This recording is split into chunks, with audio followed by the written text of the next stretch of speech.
Makanya Allah bilang Zaharal fasad fil barri wal bahri maka kasabat aydin nas. Tak timbul berbagai macam bencana di mana-mana akibat dari perbuatan tangan umat manusia.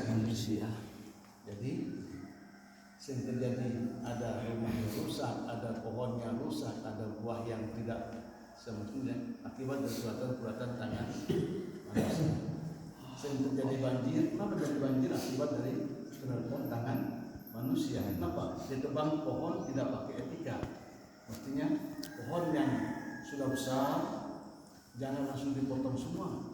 Tanami dulu sebelah kiri kanannya untuk sebagai regenerasi.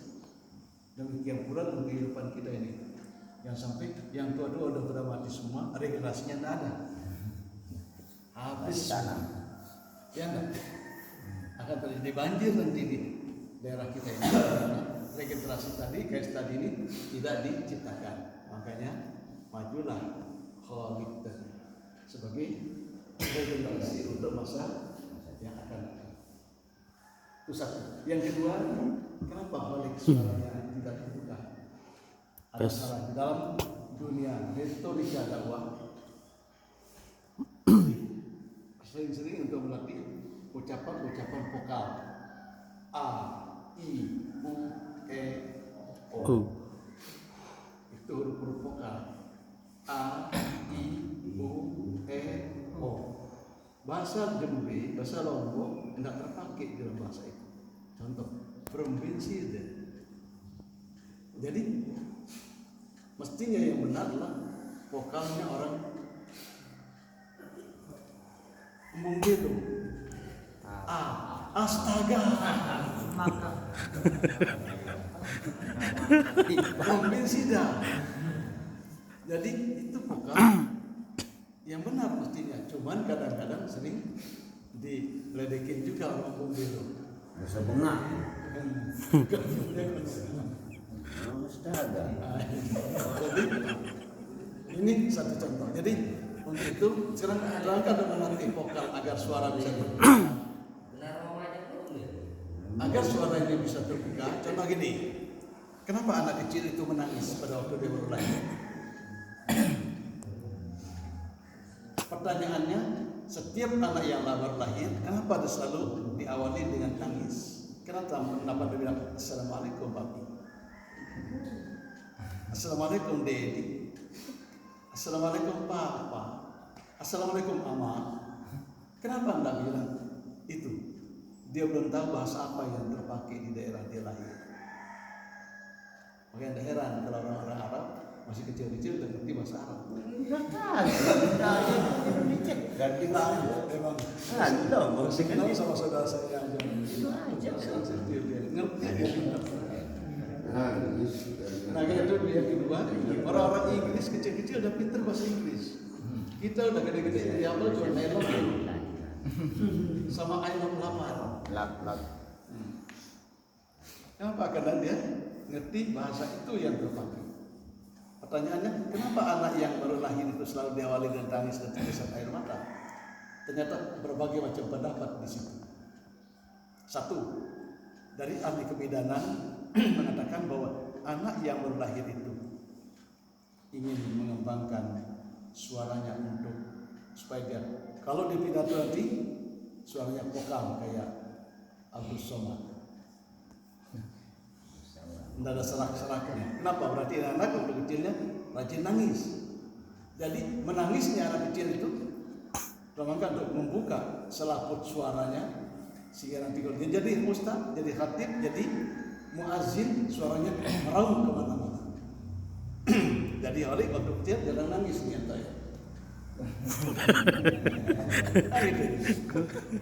Itu kena bahagia, sering senyum aja, sehingga jangan nangis. Jadi anak yang nangis itu penting nangis. Cuma banyakkan nangis ya dipukulin lagi. Masukkan ke YouTube ini, kajian subuh. Jadi menangisnya anak kecil itu bertujuan ingin mengembangkan selaput suaranya untuk menafsirkan pada waktu sehingga mikir kalau dia bisa terbuka suaranya bisa komunikasi. Itu satu.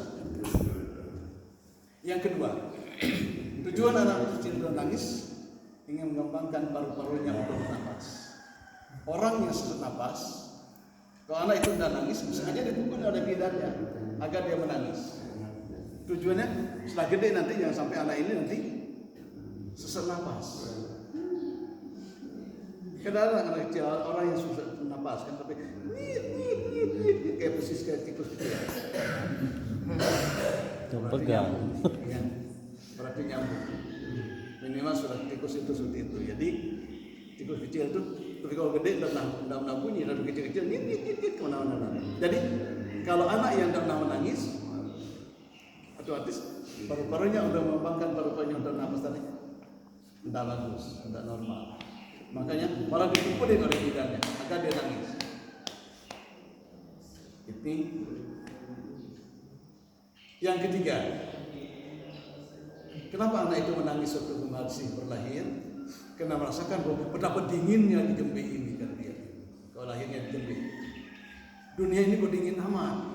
Langsung dia menangis. Iya. Dan seterusnya.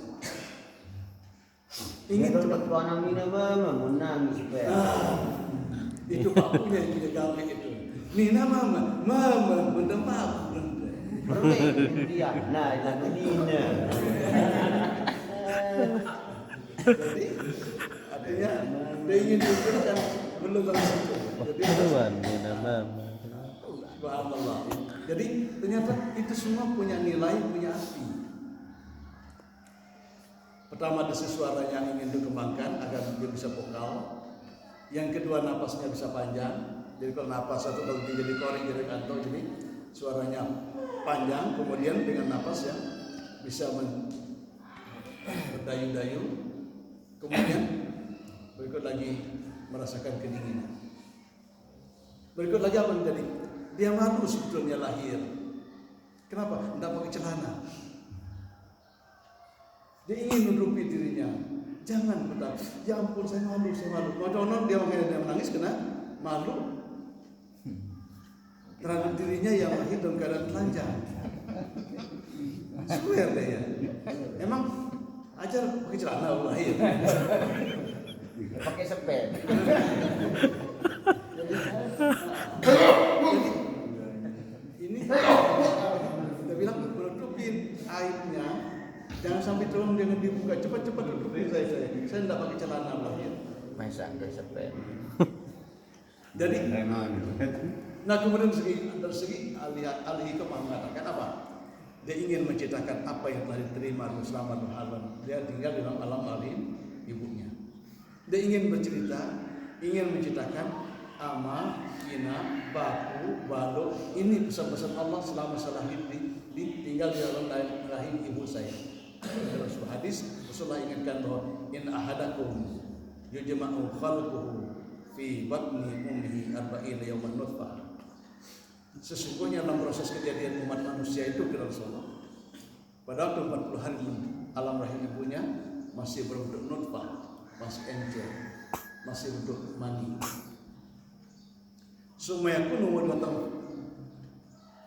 mustazali. 40 hari yang kedua berubah menjadi segumpal darah.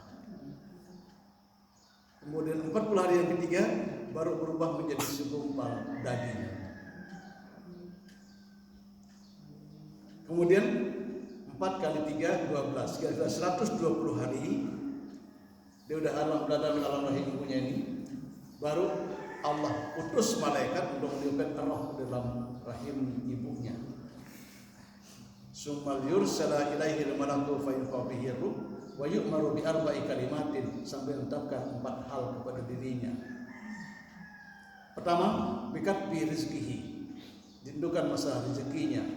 Ini anak akan jadi orang kaya, setengah kaya, atau jadi orang miskin. Ditentukan 40 hari yang ketiga. Bikat bi rizkihi. Makanya tidak salah kalau di antara kita ini satu ina, satu ama, tapi rezekinya beda-beda. Ada enggak? Sama enggak kayaknya? Tidak sama. Sama enggak miskinnya? Beda. Beda. Jadi itu kan di sini. Beda-beda. Jelas ini. Bikat bi rizkihi.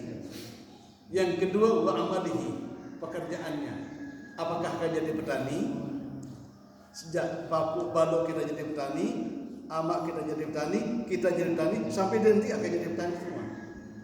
Jadi wa amalihi, pekerjaannya. Makanya ada yang jadi kadus, ada yang jadi kades, ada yang jadi camat, ada yang jadi bupati. Ini masalah pekerjaan. Sama ada pekerjaan kita.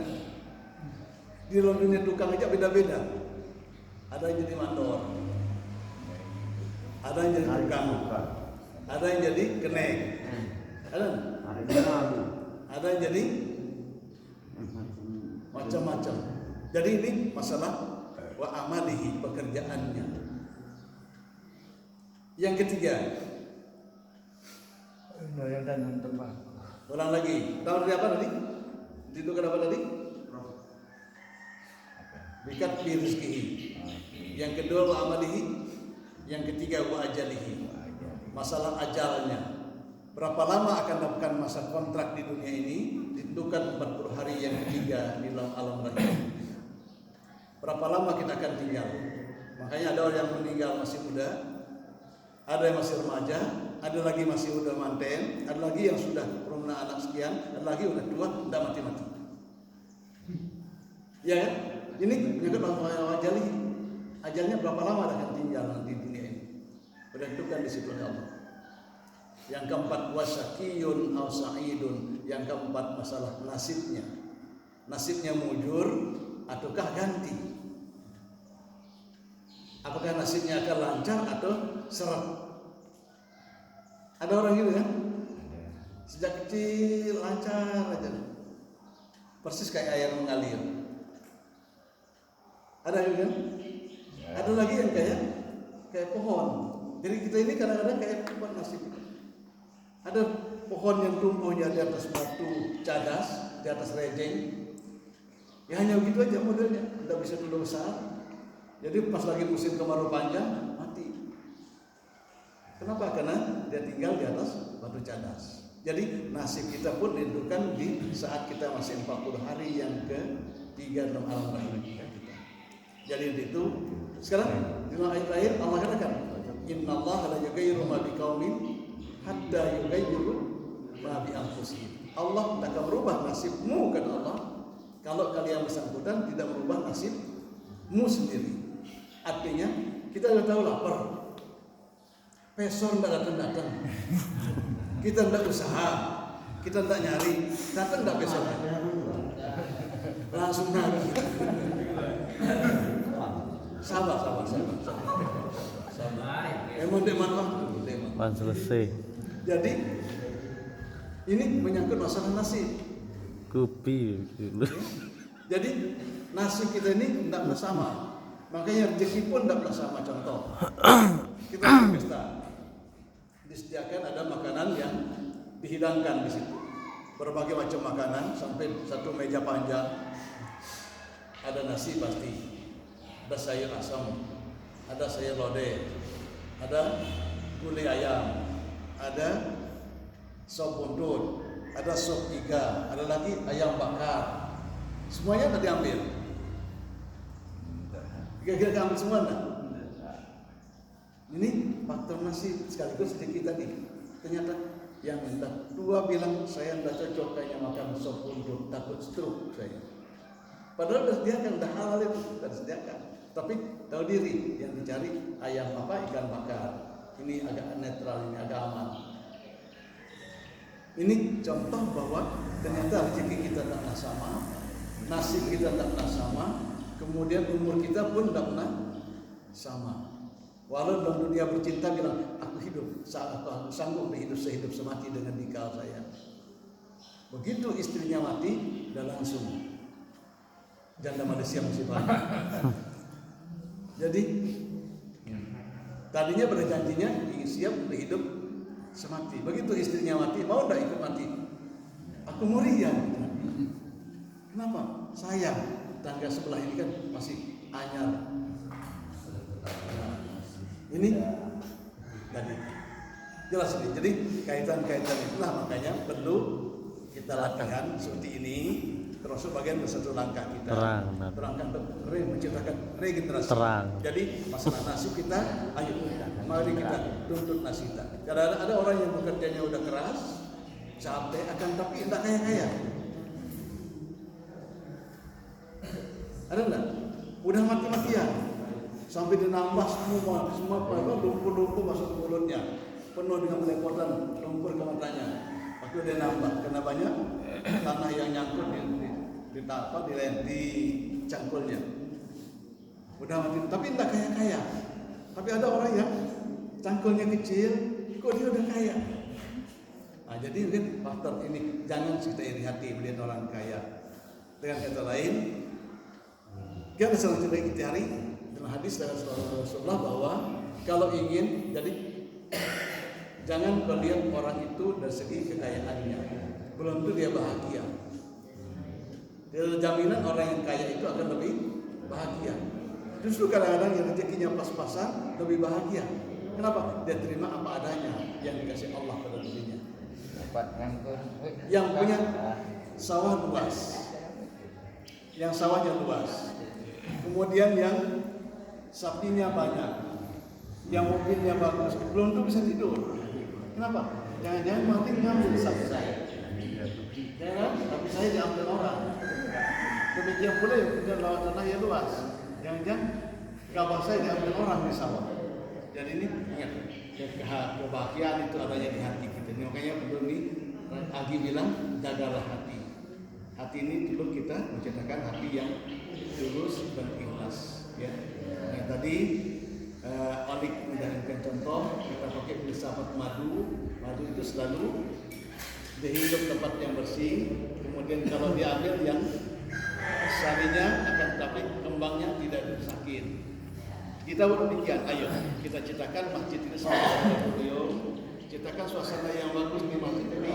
Ayo kemudian kita bina ukhuwah satu sama lain. Jangan sering jelek-jelekkan satu sama lain. Boya Facebook. Ya, kan? Nasib kita tidak sama, rezeki kita tidak sama. Sekarang ayo kita ciptakan kebersamaan dalam keadaan bangun kebersamaan di kampung kita ini. Kalau ini yang terjadi, insyaallah Allah akan turunkan walau an ahlal qura amanu wa taqwa la fatahna alaihim barakatin minas samai wal ardh. Allah janji seandainya semua kampung ini mereka beriman dan bertakwa kepada Allah, mereka laksanakan perintahku, mereka hindari semua laranganku, aku akan turunkan keberkahan kepada mereka. Satu keberkahannya, satu diberikan kesehatan, diberikan kekuatan. Yang tadinya encok, alhamdulillah hilang encok. Tadinya saraf kejepit, hilang sarafnya, alhamdulillah lancar semua darahnya. Tidak ada lagi rasa sakit pinggang. Jadi Allah turunkan keberkahan. Tambah lagi dengan Allah kasih rezeki dari jalan yang tadi sangka-sangka. Ternyata air datang, termos datang, Pesor. kopi masuk, ya, pesor datang.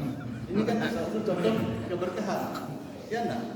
Ilmu Imam Malik. Kalau Allah cabut keberkahan itu, apa sekarang contohnya? Contoh gini, kalau kita tidak ada persatuan kita satu sama lain, dikasihkan pesor aja enak enggak dimakan? Kalau kita hati kita tidak enak. Jadi jangankan pesor, ujung pesor pun dibuka lagi, masih sayang, lumayan ini, mubazir. Kenapa? Karena kita merasakan ada kebahagiaan dan keberkahan di balik itu. Ayo Ustaz, mari kita bina terus kebersamaan yang ada ini melalui pesor itu, pesor yang tadinya berserakan, yang tadi dibungkus pakai daun pisang, akhirnya begitu dimakan udah rasa manis, enak, begitu tendang, alhamdulillah. Nah, jadi mudahan ini sebagai tambahan karena sudah mulai ada pertanyaan sementara. Tidak ada. Oleh itu mari kita berdayakan. Ingat, kita belajar untuk kita ingat Allah, mari kita nafkahkan sebagai rezeki yang kita miliki ini untuk Allah. Apa contohnya? Contoh, di belakang ini ada kotak amal. Setiap hari di masjid bawa Rp2.000 atau Rp5.000 atau Rp10.000 masukkan ke sana. Niatkan almarhum abah kita. Amal, kesedekahkan amal. Bismillahirrahmanirrahim, Allahu Akbar. InsyaAllah akan sampai kepada beliau menilai pahalanya. Saya bilang selama di sini udah 2 kali itu saya bertemu dengan orang-orang tua kita datang. Semua kali melihat yang kita kumpul begini. Kalau tidak ada ini kan tidak mungkin kita kumpul begini. Ya kan? Iya. Jadi nanti ini sebagai media yang sangat bagus, tempat yang sangat mulia. Ayo kita mohon kepada Allah. Apa hajat kita? Apa cita-cita kita, ayo mohon mengadu kepada Allah di rumah beliau. Nah, jadi ini mungkin yang dapat kami sampaikan. Lebih dan kurang mohon maaf. Mari kita tutup kajian kita dengan baca Alhamdulillah. Assalamualaikum warahmatullahi wabarakatuh. Waalaikumsalam.